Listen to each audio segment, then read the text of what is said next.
വിജയിച്ച മനുഷ്യന് വിജയിക്കാൻ ആവശ്യമായ 4 സ്വഭാവങ്ങൾ ഖുർആൻ പഠിപ്പിച്ചിട്ടുണ്ട്. എന്നാൽ അതേ ഖുർആൻ തന്നെ പരാജയപ്പെട്ടു പോകുന്ന മനുഷ്യന്റെ 3 ദുർഗുണങ്ങളും ഖുർആൻ പഠിപ്പിച്ചിട്ടുണ്ട്. വിജയികൾക്ക് ആവശ്യമായ 4 സൽഗുണങ്ങളെ നാം ജീവിതത്തിൽ പകർത്തുമ്പോൾ തന്നെ പരാജിതരുടെ 3 ദുർഗുണങ്ങളെ ജീവിതത്തിൽ നിന്ന് അടർത്തി മാറ്റി ഒരു മാന്യനായ മനുഷ്യനായി ജീവിക്കാൻ വേണ്ടി തയ്യാറാകണം.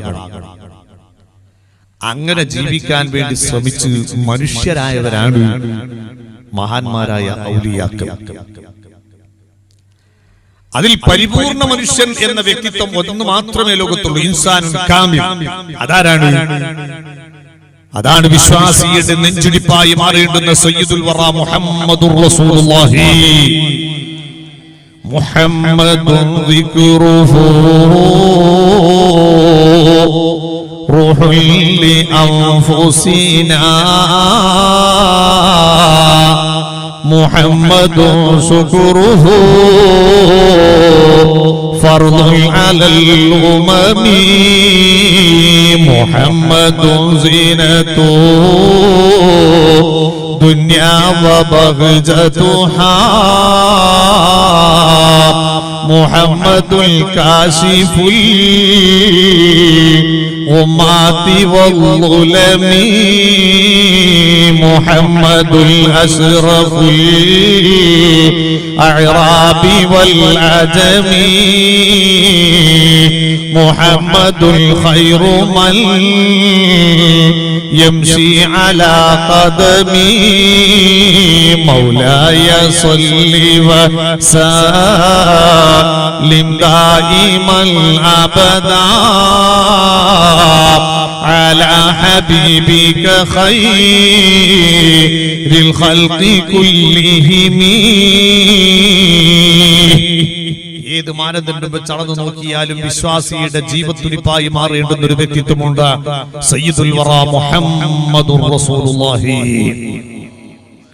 ആ ഹബീബിന്റെ ക്വാളിഫിക്കേഷനാണ് ഇൻസാനുൻ കാമിൽ, പരിപൂർണ മനുഷ്യൻ എന്ന് പറയുന്നത്.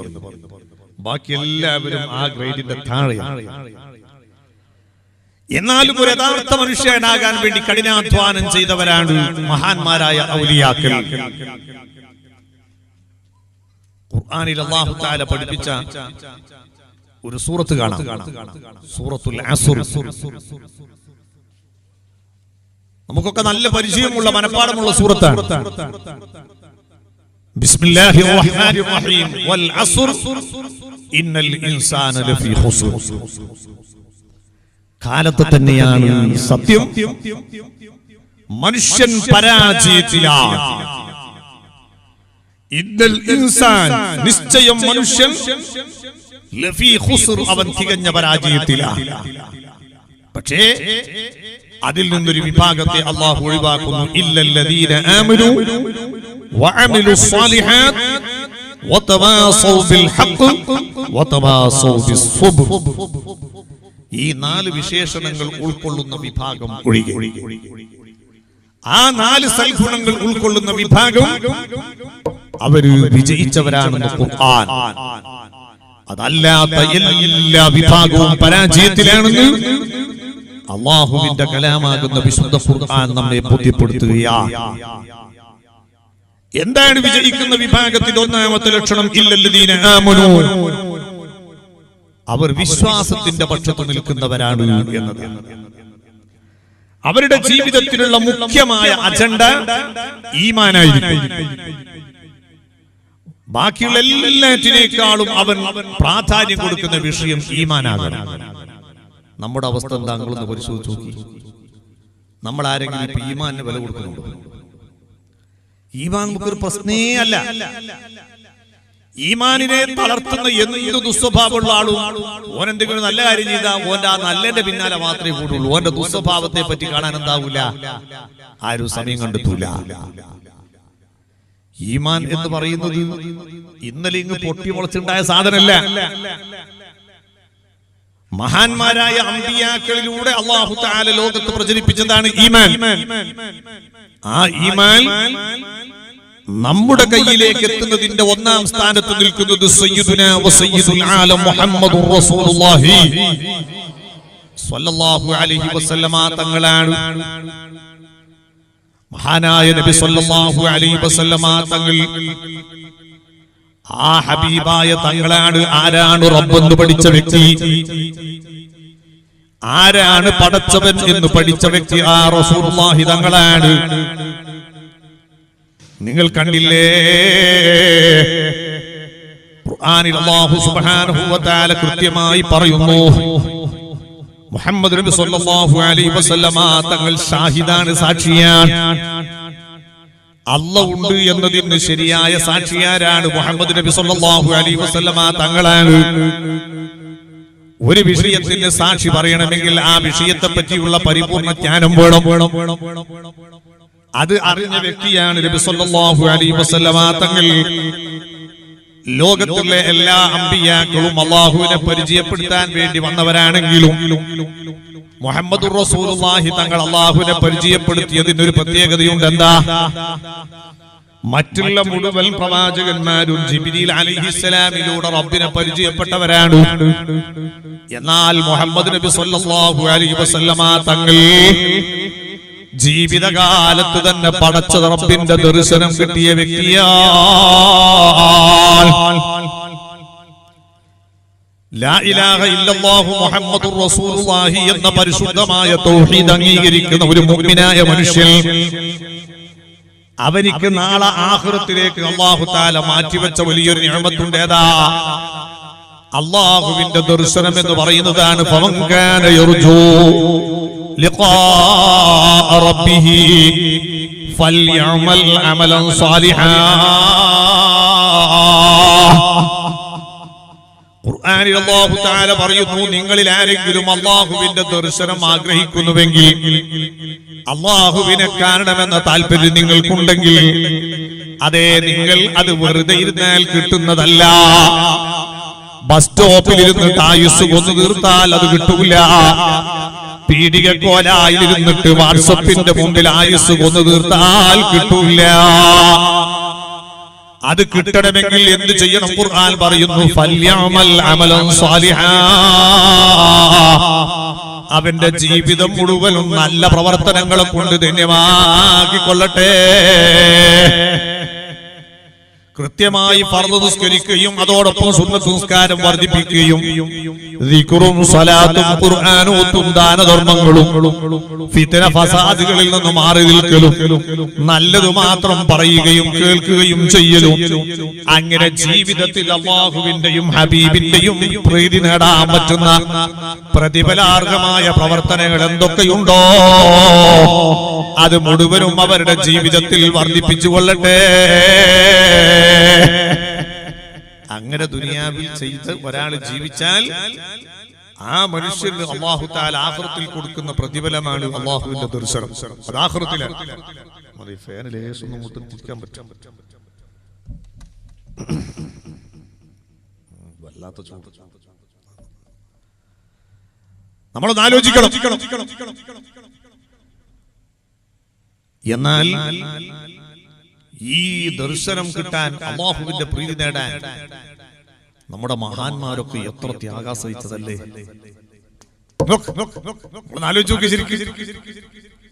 ഞമ്മക്കൊരു സുബഹി മുതൽ ഇശാ വരെ 5 നേരം കിടച്ച് കിട്ടാൻ എന്റെ വലിയ പാടാണ്. അതിന്റെ ഒക്കെ ഒരു 2 റക്അത്ത് സുന്നത്തെങ്ങാനും എക്സ്ട്രാ നിസ്കരിച്ചു പോയാൽ അല്ലോ ഭയങ്കര ഹാപ്പിയാണ് നമ്മൾ. ഞാൻ ഭയങ്കര സുന്നത്തുകാരക്കാരനാണ്. കുറച്ച് ഖുർആൻ ഓതാനം കൂടി കഴിഞ്ഞാൽ പിന്നെ ഓനാക്കാട് വലിയ ആൾ വേറെ ഉണ്ടാവില്ല.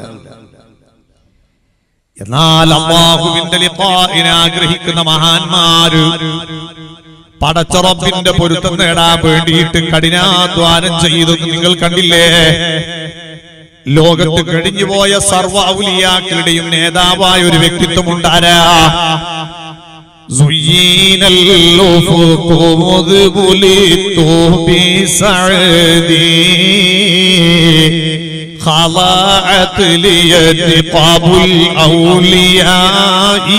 ചില ആളുകൾ വന്നപ്പോ ഔസുലാദം അംഗീകരിച്ച സമീപനം എന്താണെന്നറിയോ? അത്തരക്കാര് സലാം പറഞ്ഞാൽ എനിക്ക് മടക്കാൻ താല്പര്യമില്ല. അത്തരക്കാരോട് സലാം പറയാൻ എനിക്ക് ഇഷ്ടമില്ല. അവരുമായി ബന്ധപ്പെട്ട് സമരസപ്പെട്ടു പോകുന്ന ഒരു സ്വഭാവവും എനിക്ക് വേണ്ട. കാരണം അവരെന്റെ ഹബീബിനെ തള്ളിയവരാണോ, എന്റെ പാരമ്പര്യത്തെ തള്ളിയവരാണോ, പരമ്പരാഗതമായി എനിക്ക് കിട്ടിയ ഈമാനും ഇസ്ലാമും തള്ളിപ്പറഞ്ഞവരാണ്. അവർ ഈ ഇസ്ലാമിനെ നശിപ്പിക്കുന്ന അകത്ത് കയറിയ കള്ളന്മാരും കൊള്ളക്കാരുമാണ്. അവരെ തിരിച്ചറിഞ്ഞിട്ടില്ലെങ്കിൽ ഇസ്ലാമാകുന്ന കപ്പല് മുങ്ങി നശിച്ചു പോകുമെന്ന് പറഞ്ഞിട്ട് അവർക്കെതിരെ കർശന നിലപാട് സ്വീകരിച്ചവരാണ്. അവരൊക്കെ ഈമാനിന്റെ വട്ടത്ത് നിന്നവരാണോ? ഇരിക്കട്ടെ, ഞാൻ പറഞ്ഞു വന്നത് നമ്മുടെ കയ്യിൽ കിട്ടിയിരിക്കുന്ന ഈമാനിന്റെ പ്രത്യേകത അത് റസൂലുള്ളാഹി തങ്ങൾ അല്ലാഹുവിനെ നേരിട്ട് അധ്വാനിച്ച് കണ്ട വ്യക്തിയാണ്. ദുനിയാവിൽ വെച്ച് തന്നെ ഭൗതിക ജീവിതത്തിൽ തന്നെ കണ്ട നേതാവാണ്. ആ പരിശുദ്ധമായ ഹബീബിന്റെയും മഹ്ബൂബിന്റെയും ലഅനത്തിന് സാക്ഷിയായ മാസമാണ് റജബ്. വസറൈത ലൈലൻ ലാ യസാലു ബഹീമാ ഫൗഖൽ ബുറാഖി മുസറജൽ മസ്മൂമാ ترخى يسائر كالأمين بكل خلفه مغموما صلوا عليه وسلموا تسليما. അതേ, ഇതുപോലൊരു പരിശുദ്ധ റജബിന്റെ 27-ാം രാവ്, വെള്ളിയാഴ്ച രാവ്, പുണ്യസ്ഥലങ്ങളിൽ 1-ാം സ്ഥാനത്ത് നിൽക്കുന്ന മസ്ജിദുൽ ഹറമിന്റെ ചാരത്ത് വെച്ചിട്ട് അതേ 3-ാം സ്ഥാനത്ത് നിൽക്കുന്ന മസ്ജിദുൽ അഖ്സയിലേക്കും അവിടെ നിന്ന് ആകാശാരോഹണം മറ്റത്ഭുത കേന്ദ്രങ്ങൾ സന്ദർശിച്ചു. എത്രത്തോളം എന്നറിയുമോ? മലായികത്തുകളുടെ നേതാവ് മഹാനായ മുഖറബുൽ അംലാക്ക് ജിബ്രീൽ അലൈഹിസ്സലാം അവിടത്തിന് പോലും പെർമിറ്റില്ലാത്ത സ്ഥലം സന്ദർശിച്ച നേതാവ്.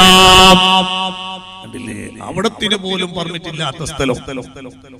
ആ യാത്രയിൽ സഹയാത്രികനായി പോയ ജിബ്രീൽ അലൈഹിസ്സലാം 7-ാം ആകാശത്തിലെത്തിയപ്പോ എന്താ പറഞ്ഞത്? യാ ഹബീബി ലാ തഖഫ് അബ്ശിർ തുനാജി റബ്ബകൽ ഖയ്യൂമാ സല്ലു അലൈഹി വസല്ലിമു തസ്ലീമാ. തങ്ങളോട് പറഞ്ഞു, നബിയെ, ഇവിടം വരെ മാത്രമേ എനിക്ക് പറഞ്ഞിട്ടുള്ളൂ, ഇതിനപ്പുറം അങ്ങ് ഒറ്റക്ക് പോകണം. വെപ്രാളപ്പെടേണ്ടതില്ല. റബ്ബിന്റെ മുനാജാത്താണ് യാത്രയുടെ ലക്ഷ്യം. ശ്രദ്ധിക്കണം, ഖുർആൻ പറയുന്ന യാത്രയിൽ എന്ത് സംഭവിച്ചെന്നറിയോ? ഖാബ ഖൗസൈനി ഔ അദ്നാ. മുഹമ്മദ് റസൂലുള്ളാഹി തങ്ങളും പടച്ച റബ്ബും തമ്മിൽ അമ്പും വില്ലും അടുക്കുന്നതിനേക്കാൾ കൂടുതൽ അടുത്ത് അഭിമുഖ സംഭാഷണം നടത്തി തിരിച്ചു വന്നിരിക്കുന്ന രാത്രി മാസമാണ് പരിശുദ്ധമായ റജബ് മാസം. അതുകൊണ്ടാ ഹബീബിനെ മഹബൂബിലേക്ക് ആനയിച്ച് സ്വീകരിച്ച മാസമായതുകൊണ്ടാ റസൂലുള്ളാഹി റജബിനെ പറ്റി പറഞ്ഞു, റജബുൻ ശഹ്റുല്ലാഹ്, റജബ് അല്ലാഹുവിന്റെ മാസമാണെന്ന് സയ്യിദുൽ വറ മുഹമ്മദുർ റസൂലുള്ളാഹി. അങ്ങനത്തെ വലിയൊരു ബർക്കത്തുള്ള മാസമാണ് ഈ മാസത്തിൽ. ഒരു സുന്നത്തായ കർമ്മം ചെയ്താൽ ഒരു ഫർളിന്റെ കൂലി കിട്ടും. അത്രയും വലിയ പുണ്യം. ഒരു നോമ്പനുഷ്ഠിച്ചാൽ ഒരു വർഷത്തെ നോമ്പിന്റെ പ്രതിഫലമുണ്ടെന്ന് മുഹമ്മദുർ റസൂലുള്ളാഹി. ഏത് നല്ല കാര്യം ചെയ്താലും വലിയ പ്രതിഫലം. അല്ലാഹു നമുക്ക് താഅത്തിനുള്ള തൗഫീഖ് വർദ്ധിപ്പിച്ചു തരട്ടെ. ദോഷങ്ങളൊക്കെ അല്ലാഹു തആല പുറത്തു തരട്ടെ. അതേ സ്ഥാനത്ത് ഒരു വേണ്ടാത്തരം ചെയ്താൽ അതിന്റെ ശിക്ഷ അല്ലാഹു പെട്ടെന്ന് ഉളരിച്ചു കളയുമെന്ന് മുഹമ്മദുർ റസൂലുള്ളാഹി. അല്ലാഹുവേ, ഞങ്ങൾ അമ്പിയാക്കളെ പോലെ മഅസൂമുകളല്ല, ഔലിയാക്കളെ പോലെ മഹ്ഫൂദുകളും അല്ല. ഈമാൻ ലൈഫായ വിഭാഗമാണ്. ഞങ്ങളിൽ സംഭവിച്ചു പോകുന്ന ദോഷങ്ങൾ കാരണം ഞങ്ങളെ ദുനിയാവിലും ആഖിറത്തിലും നീ ശിക്ഷിക്കരുതേ റഹ്മാനേ, പരീക്ഷിക്കരുതേ റഹ്മാനേ, ഫളീഹത്തിലാക്കരുതേ റഹ്മാനേ. നീ ഞങ്ങൾക്ക് മാഫ് നൽകി അനുഗ്രഹിക്കണം റഹ്മാനേ. എന്റെ പ്രിയപ്പെട്ട മാന്യ സഹോദരന്മാരെ, സഹോദരികളെ, ഞാൻ പറഞ്ഞു വന്നത് നബി സല്ലല്ലാഹു അലൈഹി വസല്ലമ തങ്ങൾ പടച്ച റബ്ബിനെ പറ്റി കേട്ടറിഞ്ഞ വ്യക്തി മാത്രമല്ല, നേരിട്ട് മുനാജാത്ത് നടത്തിയിട്ട് അനുഭവിച്ചറിഞ്ഞ നേതാവാണ്. ആ മുഹമ്മദ് നബി സല്ലല്ലാഹു അലൈഹി വസല്ലമ തങ്ങളാണ്. അല്ലാഹു ഉണ്ട് എന്നതിന് നമുക്ക് സാക്ഷി ആ മുഹമ്മദ് നബിയാണ് നമുക്ക് ഈമാൻ എന്താണെന്ന് പഠിപ്പിച്ചു തന്നത്. ആ മുഹമ്മദ് നബിയാണ് നമുക്ക് ഇസ്ലാം എന്ത് എന്ന് പഠിപ്പിച്ചു തന്നിരിക്കുന്നത്. എന്നാൽ ആ മുഹമ്മദ് നബി നമ്മളാരെയും കണ്ടോ? നബി സല്ലല്ലാഹു അലൈഹി വസല്ലം തങ്ങൾ നമ്മളെ ആരും കണ്ടിട്ടില്ല. പക്ഷെ കാണാത്തോണ്ട് ഇല്ല എന്നാരും പറഞ്ഞിട്ടില്ല. ലോക ചരിത്രം മുസ്ലിമീങ്ങളല്ലാത്തവരും പറയുന്നു മുഹമ്മദ് നബി എന്ന് പറയുന്ന ഒരു പ്രവാചകൻ ലോകത്ത് കഴിഞ്ഞു പോയിട്ടുണ്ട്. കാണാത്ത സാധനമൊക്കെ ഇല്ല എന്ന് പറയാൻ പറ്റില്ല. നമ്മളൊക്കെ ശരീരത്തിൽ ആത്മാവുണ്ട് എന്ന് വിശ്വസിക്കുന്നവരാ നമ്മൾ. ഇതുവരെ ജീവിതത്തിൽ ആത്മാവിനെ കണ്ടിട്ടുണ്ട് ആരും കണ്ടിട്ടില്ല. ചായയിൽ പഞ്ചസാര ഇട്ടാലും മധുരക്കുന്നുണ്ട് നമ്മളൊക്കെ പറയുന്നുണ്ട് അല്ലേ? ഇതുവരെ മധുരം എന്ന് പറയുന്ന സാധനം കണ്ടിട്ടില്ല. മുളകിട്ടപ്പോ നല്ല എരിവുണ്ട് എന്ന് പറയുന്നുണ്ട്. എവിടെയെന്ന് ചോദിച്ചാൽ കാണിച്ചു കൊടുക്കാനൊന്നും പറ്റൂല. അനുഭവിച്ചറിഞ്ഞു കൊടുക്കേണ്ടത് ചിലതൊക്കെ. പലതും അനുഭവിച്ചറിയേണ്ടതാ. എല്ലാം പറഞ്ഞാൽ ശരിയാവൂല. ആ അനുഭവജ്ഞാനത്തിൽപ്പെട്ടതാണ് അല്ലാഹുവിനെ അറിയുക എന്ന് പറയുന്നത്. ബാഹ്യമായ അടയാളങ്ങളെ കൊണ്ട് ആ സത്യത്തെ കണ്ടെത്തി അല്ലാഹുവിലേക്ക് ലയിക്കുന്ന സമയത്തുണ്ടാകുന്ന ലദ്ദത്താണ് അല്ലാഹുവിന്റെ മഅരിഫത്ത് എന്ന് പറയുന്നത്. ആ മഅരിഫത്തിന്റെ ലദ്ദത്ത് ആസ്വദിച്ചവരാണ് മഹാന്മാരായ ഔലിയാക്കൾ. ഇരിക്കട്ടെ, നബി സല്ലല്ലാഹു അലൈഹി വസല്ലമ തങ്ങളെ നമ്മൾ കണ്ടിട്ടില്ല. പക്ഷെ ആ മുഹമ്മദ് നബി സത്യസന്ധമായ ഒരു സമൂഹത്തെ വളർത്തിക്കൊണ്ട് അവരെ കയ്യിലാണ് ഈമാനും ഇസ്ലാമും ഏൽപ്പിച്ചത്. അവരാരാണ്? സ്വഹാബത്തെ കിറാമാണ്. ആ സ്വഹാബത്തെ കിറാം റളിയല്ലാഹു അൻഹും അവരെ സംബന്ധിച്ച് നബി സല്ലല്ലാഹു അലൈഹി വസല്ലം പറഞ്ഞു, അസ്ഹാബി കന്നുജൂം ഫബിഅയ്യിഹിം ഇഖ്തദൈതും ഇഖ്തദൈതും. എന്റെ സ്വഹാബത്ത് നക്ഷത്രത്തെ തുല്യരാണ്. അവരിൽ ആരെ നിങ്ങൾ അവലംബിച്ചാലും നിങ്ങൾ സന്മാർഗം പ്രാപിച്ചവരാണ്. വലാലിയത്തിലേക്ക് പോകില്ല, ഹിദായത്തെ ഉണ്ടാവുള്ളൂ. അങ്ങനത്തെ ലൈറ്റ് ഹൗസുകളാണ് അവരൊക്കെ. ആ സ്വഹാബത്തിനെയും കാണാൻ നമുക്ക് ഭാഗ്യം ലഭിച്ചിട്ടില്ല. പക്ഷേ അവർ ആ സത്യം തൊട്ടടുത്ത താബിഈങ്ങളാകുന്ന പിൻഗാമികളുടെ കൈകളിലേക്ക് ഒരു പോറലും ഏൽക്കാതെ ഏൽപ്പിച്ചിട്ടുണ്ട്. അവരാണ് താബിഈങ്ങൾ. ഖൈറുൽ ഖുറൂനി ഖർനി സുമ്മല്ലദീന യലൂനഹും സുമ്മല്ലദീന യലൂനഹും. ഏറ്റവും നല്ല നൂറ്റാണ്ട് പ്രവാചകനായ എന്റെ നൂറ്റാണ്ട്, പിന്നെ അതിനോട് അടുത്ത നൂറ്റാണ്ട്, പിന്നെ അതിനോട് അടുത്ത നൂറ്റാണ്ട്. ആ പരമ്പരയിലൂടെയാണ് നമ്മൾ ഉൾക്കൊള്ളുന്ന ഈമാനും ഇസ്ലാമും ഒക്കെ നമ്മുടെ കയ്യിലേക്ക് എത്തിയിരിക്കുന്നത്. നമ്മളൊക്കെ മുസ്ലിമീങ്ങളാണ് നമ്മളെ പറ്റി പറയുന്നു. പക്ഷെ നമ്മൾ ആരെങ്കിലും അശ്ഹദു അല്ലാ ഇലാഹ ഇല്ലല്ലാഹ് അശ്ഹദു അന്ന മുഹമ്മദൻ റസൂലുള്ളാഹി എന്നുള്ള ഷഹാദത്ത് കലിമ ഉച്ചരിച്ചിട്ട് മുസ്ലിം ആയതാ? അല്ല. ഇസ്ലാമിന്റെ പുറത്തുള്ള ആള് മുസ്ലിം ആകണമെങ്കിൽ എന്ത് വേണം? ഈ കലിമത്തു ഷഹാദ അതിന്റെ അർത്ഥം ഉൾക്കൊണ്ട് നാവ് കൊണ്ട് മനസ്സിൽ സമ്മതിച്ച് നാവ് കൊണ്ട് പറയണം. അപ്പോഴാണ് മുസ്ലിം ആകുന്നുള്ളൂ. ഇപ്പടി നമ്മൾ ആരും എടുത്തിട്ടില്ല. എന്താ കാരണം? നമ്മൾ ഉമ്മയും വാപ്പയും മുസ്ലിമായപ്പോ ജന്മനാ തന്നെ ഇസ്ലാമിന്റെ വളക്കൂർ, ഈമാനിന്റെ വളക്കൂർ ആർക്ക് കിട്ടി? നമുക്ക് കിട്ടിയെന്നില്ല. അപ്പൊ നമ്മളെ പാരമ്പര്യം ചെറുതല്ല.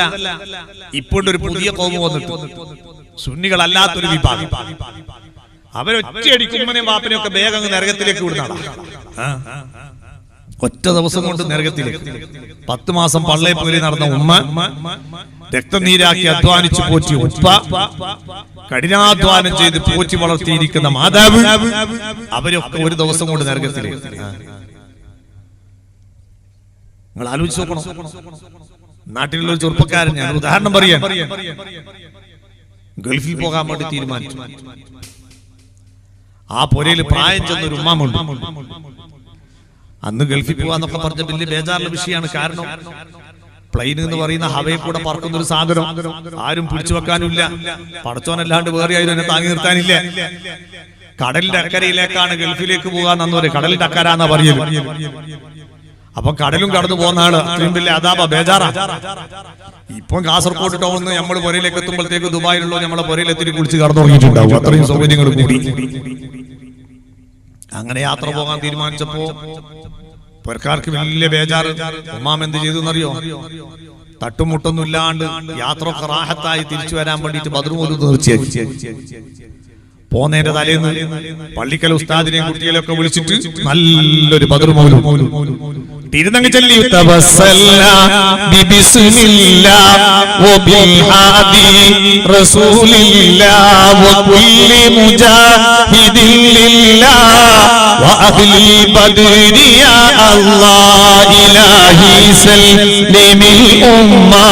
من الآفات والنقمة ومن هم ومن غمة بأهل البدر يا الله إلهي أنت ذو لطف وذو فضل وذو عطف وكم من قربة تنفي بأهل البدر يا الله صلاة الله سلام الله على طه رسول الله صلاة الله سلام الله على ياسين حبيب الله.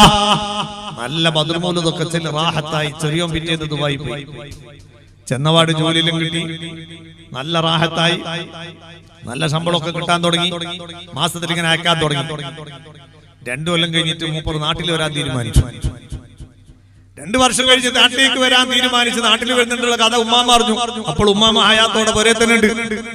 ഉമ്മാമാക്ക് പിന്നെയും പണ്ടത്തെ ബേജാറ് തുടങ്ങി. പഠിച്ചോനെ, കടലും കടന്ന് ഇക്കരെ വരണ്ടേ, പ്ലെയിനിലൊക്കെ കയറി വരണ്ടേ, എന്റെ മോന് ഏതായാലും തട്ടും മുട്ടൊന്നും ഇല്ലാണ്ട് ബുദ്ധിമുട്ടൊന്നും ഇല്ലാതെ ഒന്ന് റാഹത്തോടെ വരട്ടെ, ബദർ മൗലൂദ് ഒന്ന് വന്നാൽ നമുക്ക് ചൊല്ലിക്കളിയാ. 36 അപ്പം ഗൾഫിൽ നിന്ന് വന്ന് സുബ്ഹാനല്ലാഹ് 2 കാർബോർഡ് പെട്ടി, വേറൊന്ന് ഉരുട്ടുമ്പോ ഉരുളുന്ന പെട്ടി, അങ്ങനെ പലതും കൊണ്ടുവന്ന് പൊരേ കയറി. 2 ദിവസം പിന്നെ ബദർ യുദ്ധത്തിന്റെ കോള പെട്ടി തുറക്കുന്ന ജിഹാദ് വേറെ, പെങ്ങന്മാർ വലിച്ചോണ്ടോക്ക് വേറെ, എന്നിട്ട് കെട്ടിയ പെണ്ണുങ്ങളെ കണ്ണുമൂറും ഇങ്ങനെ ഹൗദ് കറക്കുന്ന അബിലും മോണയിലും വീർത്തിട്ട് ഇങ്ങനെ നോക്കല് വേറെ. ഈ ചെറിയോന്റെ ആദ്യത്തെ അവസാനത്തെയും പെട്ടി കൊണ്ടെടുത്താ ഇനി ജീവിതത്തിൽ ഗൾഫിൽ നിന്ന് വരുമ്പോൾ കൊണ്ടുവരില്ല എന്നുള്ള നീയത്തിലാ പിന്നെ ഗൾഫിലേക്ക് പോകും. അമ്മാതിരി പിടിവിലിയുണ്ടായ നാട്ടിൽ അങ്ങനൊന്നും ഉണ്ടാവൂല. ബാധ കഴിഞ്ഞിട്ട് ഞാൻ നാട്ടിലേക്ക് പോകുന്നവരെ എത്തിക്കഴിഞ്ഞാൽ ഞങ്ങളുടെ നാട്ടിൽ അങ്ങനെയാന്ന് വിചാരിച്ചാൽ വലിയ വിരോധമൊന്നുമില്ല. ചില പുരയിലുള്ള കഥാബ് ചെറിയോൻ ദുബായിൽ നിന്ന് ഇങ്ങനെ അങ്ങനൊക്കെ അധ്വാനിച്ച് വല്ലാണ്ട് കടുപ്പപ്പെട്ട് പ്രയാസപ്പെട്ട് വരുമ്പോ എന്തെങ്കിലും 2 തുണിപ്പായം കൊണ്ടുവന്നാല് പോന്നവരെ പിന്നെ അതിനെ മസലാത്താക്കാൻ വേണ്ടിയുള്ള അർച്ച ഉണ്ടാകുക. അമ്മായി തെറ്റി, പെങ്ങള് തെറ്റി, മൂത്തമ്മ തെറ്റി, മറ്റേയാള് തെറ്റി, പിന്നെ പ്രശ്നത്തോട് പ്രശ്നം. അതൊക്കെ പറയുമ്പോൾ ചെറുപ്പക്കാരിങ്ങനെ പറയും, പൊന്നുപോലത്തെ ഉസ്താദ് ഒന്ന് കടുപ്പത്തിൽ പറഞ്ഞ അമ്മാതിരി കുറെ അപ്പുറം ഇരുന്നിട്ട് കേൾക്കുന്നുണ്ട്. ആരോടും പറഞ്ഞൂടെ, ഓനിക്ക് പെണ്ണുങ്ങളോടും പറഞ്ഞുകൂടെ, പങ്ങന്മാരോടും പറഞ്ഞുകൂടെ, ഏത് വാത്ത് പറഞ്ഞാലും പ്രശ്നമാണ്. ഓരിങ്ങനെ സഹിക്കന്നെ, എന്നിട്ട് ഇങ്ങനെ മാനസിക രോഗിയെ പോലെ ഒട്ടാകെ 11 മാസം മാനസിക രോഗിയായിട്ട് 1 മാസം മാനസിക രോഗി അല്ലാണ്ട് ജീവിക്കാനാ നാട്ടിൽ വരിക. ആ 1 മാസം കൊണ്ട് ഇല്ലാത്ത വിരാന്തും കൂടെ ഉണ്ടാക്കിയിട്ട് അങ്ങോട്ട് പോവുക. അത്തരത്തിലുള്ള കുടുംബ സംഘർഷാവസ്ഥകളാണ് മനസ്സിൽ സാധിക്കും. അല്ലാഹു കാത്തുരക്ഷിക്കുമാറാകട്ടെ. സന്തുഷ്ട കുടുംബ ജീവിതം അല്ലാഹു നമുക്ക് എല്ലാവർക്കും മോശാരം ചെയ്തു തീർമാറാകട്ടെ. ഏതായാലും ഞാൻ പറഞ്ഞു വന്നത്, ഇവൻ തിരിച്ച് നാട്ടിലേക്ക് പോയി. പെട്ടി തുറക്കലും ഓഹരി വെക്കലും കഴിഞ്ഞ് 2 ദിവസം കഴിഞ്ഞപ്പോൾ ഉമ്മാമ പറഞ്ഞു, മോനെ നീ ദുബായിൽ നിന്ന് വരുന്നുണ്ട് പറഞ്ഞപ്പോ ഞാൻ ബേജാറായിട്ട് ഒരു ബദർ മൗലൂദ് ചെല്ലാൻ നേർച്ചയാക്കിയിട്ടുണ്ട്. നമുക്ക് ആ മഹ്ദൂമിയല്ല കുട്ടികളെ വിളിച്ചിട്ട് ഒരു മൗലൂദ് അങ്ങോട്ട് ചൊല്ലിക്കളയാ മോനെ. എന്നേരം ഇവനക്കൊരു പുതിയ പരിപാടി, മൗലൂദ. എന്ത് മൗലൂദ്? മുഹമ്മദ് നബി ചൊല്ലിയിട്ടുണ്ട്, സഹാബത്ത് ചൊല്ലിയിട്ടുണ്ട്, മുൻഗാമികൾ ചൊല്ലിയിട്ടുണ്ട്. അല്ല മൗലിയമാർക്ക് ഉണ്ടാക്കാൻ പറ്റിയ പരിപാടിയല്ല. അല്ല സിർക്കാന്ന് കിർക്കാ പുർക്കാന്ന് പറയും. പിന്നെ ഇവനെന്തോ ഒരു കിർക്ക് പിടിച്ച മാതിരി മുറുപുറു പറയുന്ന സ്വഭാവം. ഉമ്മാമ എന്നേരാ ചിന്തിക്കുന്ന, പഠിച്ചോനെ ഈ പഹേനെങ്കി വരാണ്ടിക്കാൻ വേണ്ടിട്ട് ബദർ മൗലൂദ് ചൊല്ലണ്ട്. ഇപ്പം വന്നിട്ട് ഇനിയിപ്പോ ഇടങ്ങാറായിട്ട് കാര്യമില്ലല്ലോ. ഇംബിഷ്യ റോട്ടുമേൽ ചർച്ചയായി. അപ്പൊ ഒരു ദിവസം പള്ളിക്കൽ വന്നപ്പോ എന്റെ ചങ്ങായിമാർ വട്ടത്തിൽപ്പെട്ട ഒരാൾ ചോദിച്ചാടാ, നീ ഇപ്പൊ ആളപ്പോൾ ജാതി മാറിയിട്ട് ഒരു പുതിയ ആളായി എന്നെല്ലാം പറയുന്നത്. എന്താ അങ്ങനെ? അല്ല, നീ ബദർ മൗലൂദ് പറ്റൂല, കുത്തുബിയത്തൊന്നും പറ്റൂല, ഇതൊരു പുതിയ അത് ശരി തന്നെ. മുഹമ്മദ് നബി എന്താ കുത്തുബിയത്തിലിട്ടുണ്ടോ? മുഹമ്മദ് നബി എന്താ ബദർ മൗലൂദിലിട്ടുണ്ടോ? സഹാബത്തിലിട്ടുണ്ടോ? പൂർവികന്മാർ ആരുമില്ല, അതൊക്കെ ഇടക്കാലത്ത് മൂല്യന്മാർ ഉണ്ടാക്കിയതല്ലേ. അപ്പൊ ഇവനോട് നല്ല ചെറിയ ചോദിച്ചാലടാ, ഇന്റെ ഉപ്പിയ ഉമ്മിയല്ലേയും ബദർ മൗലൂദും മങ്കൂസ് മൗലൂദും കുത്തുബിയത്തെല്ലാം ചെല്ലിട്ട് ജീവിച്ച് മരിച്ചുപോയ ആളല്ലേ. അപ്പൊ ഇവരൊക്കെ ശിർക്ക് ചെയ്തിട്ട് ഇപ്പൊ നരകത്തിലാണോ? അപ്പൊ എന്റെ ഉടൻ മറുപടി, അതിന് ഓലെല്ലാം നരകത്തിൽ പോകുന്നതുകൊണ്ട് ഞാനും നരകത്തിൽ പോണോ? എങ്ങനെ നിങ്ങൾ ആലോചിച്ച് നോക്കി. ഇമാതിരി അധ്വാനം ചെയ്ത് പോറ്റിയ ഉമ്മാന ഒറ്റ ദിവസം കൊണ്ട് വന്ന നരകത്തിലേക്ക് എത്ര ലാഘവത്തോടെ ചവിട്ടിത്തള്ളുന്നത്. അല്ലാഹു കാത്തുരക്ഷിക്കട്ടെ. അല്ലാഹുവേ, ഞങ്ങളുടെ പരമ്പര ഖിയാമത്ത് നാൾ വരെ നീ കാത്തുരക്ഷിക്കണേ റഹ്മാനെ. അത്തരത്തിലുള്ള ബിദ്അത്തുൽ ളലാലിയത്തിന്റെ ഒരു ലാഞ്ചന പോലും ഞങ്ങളുടെ പരമ്പരയിൽ നീ തൊട്ടു തെറിപ്പിക്കരുതേ റഹ്മാനെ. ബിറഹ്മതിക യാ അർഹമർ റഹീമീൻ. പരമ്പരന്റെ വലുപ്പം വളരെ വലുതാണ്. ഉടൻ ഓരോട് ചോദിച്ചാൽ, എടാ എന്റെ ഉപ്പിയും ശിർക്ക് നരകത്തിലാണ്, നീ എന്നപ്പോ ലാ ഇലാഹ ഇല്ലല്ലാഹു മുഹമ്മദ് റസൂലുള്ളാഹി പറഞ്ഞിട്ട് പുതു മുസ്ലിം ആയതാന്ന് ചോദിക്കണം. അന്നേരം ബബ്ബബ്ബാന്നാക്കും. നമ്മുടെ പരമ്പരാഗതമായ ഒരു ഇസ്ലാമിക കുടുംബത്തിൽ ജനിച്ച പവറാണ് നമ്മളൊക്കെ മുസ്ലിം ആയിരിക്കുന്നത്. നമ്മളെ അശ്ഹദു അല്ലാ ഇലാഹ ഇല്ലല്ലാഹു അശ്ഹദു അന്ന മുഹമ്മദ് റസൂലുള്ളാഹി പറഞ്ഞിട്ടല്ല. ഇരിക്കട്ടെ, ആ പരമ്പരാഗതമായി കിട്ടിയ ഈമാൻ, ആ ഈമാനിനെയും ഇസ്ലാമിനെയും ഇത്തരത്തിൽ എഴുതി തള്ളി പൂർവികന്മാരെയൊക്കെ നരകത്തിന്റെയും ശിർക്കിന്റെയും ബിദ്അത്തിന്റെയും വലാലിയത്തിന്റെയും ആളുകളാക്കി തള്ളി മാറ്റുമ്പോ എന്റെ കരളിന്റെ കഷ്ടങ്ങളായ ചെറുപ്പക്കാരെ, ഈമാനിന്റെ പ്രാധാന്യം മനസ്സിലാക്കിക്കൊണ്ട് അഫ്ളു മാ ഖുൽതു അന വൽ നബിയ്യൂന മിൻ ഖബ്ലി ഖൗലു ലാ ഇലാഹ ഇല്ലല്ലാഹ്. ഞാനും എന്റെ പൂർവീകന്മാരും ഉരുവിട്ട മന്ത്രധ്വനികളുടെ കൂട്ടത്തിൽ ഏറ്റവും വലിയ മന്ത്രധ്വനി ഏതാണെന്നറിയോ? അത് തൗഹീദിന്റെ വചനമാണെന്ന് നബി മുഹമ്മദുർ റസൂലുള്ളാഹി. അതുകൊണ്ട് ആ ഈമാനിന്റെ വില ഒരിക്കലും നമ്മുടെ മനസ്സിൽ നിന്ന് നഷ്ടപ്പെട്ടു പോകരുത്. ഔലിയാക്കൾ, സാലിഹീങ്ങൾ അവരെല്ലാവരും ത്യാഗം സഹിച്ചത് ഈമാനിനെ പ്രചരിപ്പിക്കാൻ വേണ്ടിയിട്ടാ. നിങ്ങൾ കണ്ടില്ലേ, ആരാണ് മഹാനായ സുൽത്താനുൽ ഹിന്ദ് ഖാജ മുഈനുദ്ദീൻ ചിശ്തി അജ്മീരി ഖദ്ദസല്ലാഹു സിർറഹുൽ അസീസ് തങ്ങൾ. മഹാനവർകൾ ഇന്ത്യ രാജ്യത്ത് ജനിച്ചു വളർന്നൊരു മനുഷ്യനല്ല. അതേ മഹാനവർകൾ മദീനത്തുൽ മുനവ്വറയിൽ നിന്നാണ് ഇങ്ങോട്ടേക്ക് വരുന്നത്. എന്തിനു വേണ്ടിയാണ്? പരിചയമില്ലാത്ത, മുഖപരിചയമില്ലാത്ത, ഒരാൾ പരിചയം പോലും ഇല്ലാത്ത ഇത്രയും വലിയ അകലത്തിലേക്ക് പായക്കപ്പലിൽ കയറിയിട്ട് ഖാജാ തങ്ങൾ വന്നത് എന്തിനാണെന്നറിയോ? മഹാനായ അജ്മീർ ഖാജാ തങ്ങൾ ആശിഖുർ റസൂലാണ്. ശ്രദ്ധിക്കണം എന്റെ പ്രിയപ്പെട്ട മുഅ്മിനീങ്ങൾ, മുഅ്മിനാത്തുകൾ. ആശിഖുർ റസൂലാണ്, പ്രവാചക പ്രേമിയാണ് മഹാനായ അജ്മീർ ഖാജാ തങ്ങൾ. അവിടുത്തെ വഫാത്തിന്റെ സ്മരണവും കൂടെ പുതുക്കുന്ന, അവിടുത്തെ വഫാത്തിന്റെ ഓർമ്മയുള്ള മാസമാണ് റജബ് മാസം. പരിശുദ്ധമായ റജബ് 6-നാണ് ഇവിടുത്തെ വഫാത്ത്.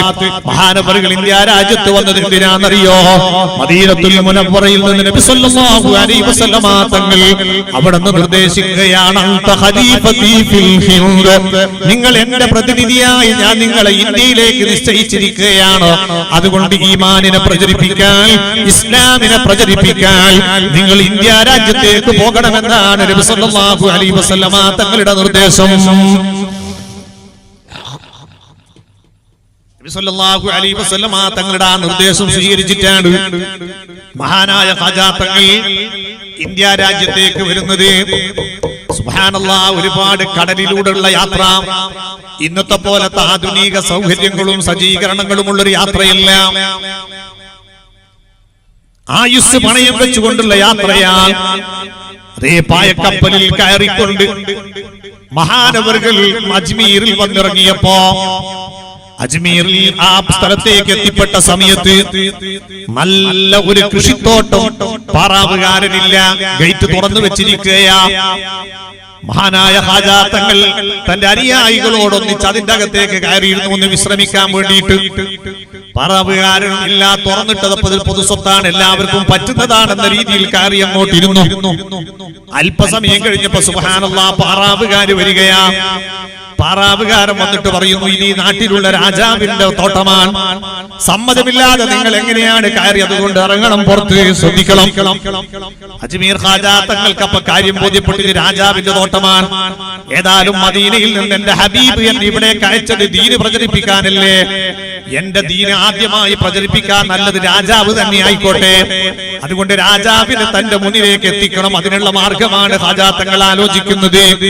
മഹാനായ അജ്മീർ ഖാജാ തങ്ങൾ പറയുന്നു, ഞങ്ങൾ അതിക്രമിച്ച് കയറിയതല്ല, ഞങ്ങൾ വളരെ ദൂരെ നിന്ന് വരുന്നൊരു യാത്രാ സംഘമാണ്. കടല് കടന്നു വന്നവരാ, വലിയ ക്ഷീണിതരാണ്. തുറന്നിട്ട കവാടം കണ്ടു, പാറാവുകാരനെയും കണ്ടില്ല. പൊതു സ്വത്താണെന്ന് മനസ്സിലാക്കി ഞങ്ങൾ അതിനുവേണ്ടൊന്ന് വിശ്രമിക്കാൻ വേണ്ടി കയറിയിരുന്നതാണ്. ഞങ്ങൾ ക്ഷീണം മാറ്റി ഇറങ്ങിക്കോളാം. പാറാവുകാരൻ പറഞ്ഞു, പറ്റൂല, ഇപ്പൊ ഇറങ്ങിക്കോളണം, രാജാവ് പറഞ്ഞാൽ പ്രശ്നമാണ്. ആ സമയത്ത് അജ്മീർ ഖാജാ തങ്ങൾ പറയുന്നു, ശരി, എങ്കിൽ നിന്റെ രാജാവിനെ അറിയിച്ചോ, ഇപ്പൊ ഞങ്ങൾക്ക് ഇറങ്ങാൻ കുറച്ച് പ്രയാസമുണ്ട്. സുബ്ഹാനല്ലാഹ്, പാറാവുകാരൻ, തോട്ടത്തിന്റെ കാവൽക്കാരൻ ഖാജാ തങ്ങളുടെയും സംഘത്തെയും കടന്നാക്രമണമെന്ന് പറഞ്ഞിട്ട് രാജാവിന് വിഷയം അറിയിക്കുകയാ. രാജാവ് തന്റെ സൈന്യത്തോടെ പാരാവാരങ്ങളോടെയാണ് വരുന്നത്. വരുമ്പോ സുബ്ഹാനല്ലാഹ്, വലിയ കാണാൻ വലിയ ഹൈബത്തും വഖാറുമുള്ള കുറച്ച് ആളുകൾ ഇതിന്റെ അകത്തിരിക്കുകയാ. രാജാവ് ചെന്നിട്ട് നേരിട്ട് അവരോട് പുറത്തിറങ്ങാൻ വേണ്ടി പറഞ്ഞപ്പോ ഖാജാ തങ്ങളെ ശിഷ്യന്മാരൊക്കെ നേതാവിലേക്ക് വിരൽ ചൂണ്ടിക്കൊണ്ട് പറയുന്നു, അവിടെ നിന്നാണ് ഞങ്ങളുടെ നേതാവ്, അവിടെ നിന്ന് പറയും പോലെയാണ് ഞങ്ങളുടെ പ്രവർത്തനം, അതുകൊണ്ട് അവിടെ ചെന്ന് പറയാം. അജ്മീർ ഖാജാ തങ്ങളുടെ മുന്നിൽ രാജാവ് ചെന്നിട്ട് നേരിട്ട് പറയുകയാ, ഇറങ്ങണം പുറത്ത്, നിങ്ങൾ അതിക്രമിച്ച് കയറിയവരാ, ഞാൻ ഈ നാട്ടിന്റെ രാജാവാണ്, അധിപനാണ്, എന്റെ തോട്ടം നിങ്ങൾ കയ്യേറുകയോ, ഇറങ്ങണം ഈ സമയത്ത്.